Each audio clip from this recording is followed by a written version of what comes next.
Now, we did touch base with the American Heart Association yesterday. Yes, we did. Talking about CPR, because CPR is front and center these days because of what we saw at the game. Yep. And the ability to bring back his heartbeat, Damar Hamlin's heartbeat, at the game before he was taken by ambulance to the Cincinnati hospital. And that's why we have Nick Bond from the Red Cross here with us this morning to talk more about CPR, because I don't think we can talk enough about the importance of CPR. Am I right? You're exactly right. And I think, you know, the game on Monday night, it kind of proved something. You know, we heard former players and we heard commentators commenting that they haven't seen anything like this. They haven't experienced anything like this on the field of play. But the NFL was prepared. The Bills were prepared. The Bengals were prepared. And, you know, at the Red Cross, we want to talk about preparedness. It's about having the ability to respond and having the confidence to respond before it's needed. Yeah. And, you know, the Red Cross does that. I mean, when we think about organizations, when we think about businesses, you know, here in the Western New York region, we offer hands-only CPR for free.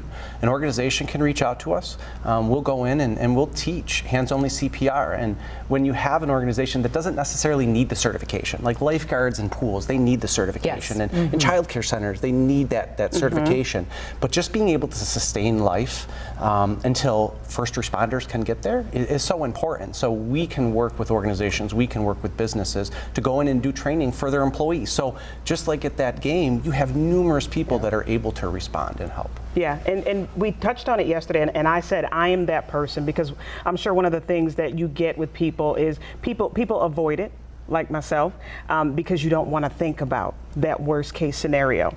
Speak to the organizations or people like myself that may be kind of avoiding it.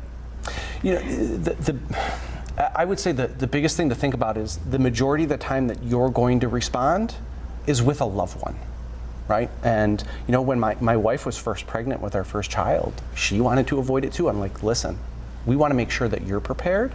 I was a trainer for 15 years for first aid and CPR. I sat down with her and a group of her friends and like, we're training you all because you're all have small children, and we need to be prepared in case, you know, something does happen. And it's better to be prepared and to focus on that worst case scenario than it is to have that happen and not be prepared and be in a panic. I do think that is the message, because I've been hearing from folks since this has happened who have said, I'm getting trained into CPR. This has changed my mind in a very big way. So being prepared, it allows you to just click into that mode of just going with it and not allowing the emotion to take over. I do agree with you 100%.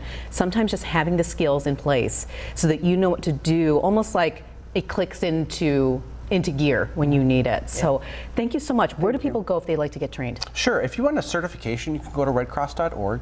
There's a link for training. You put in your location. It'll give you all the different trainings that are available. You know, if you're nervous about going and doing it in front of people, there's online trainings. There's YouTube videos on hands-only CPR for the American Red Cross.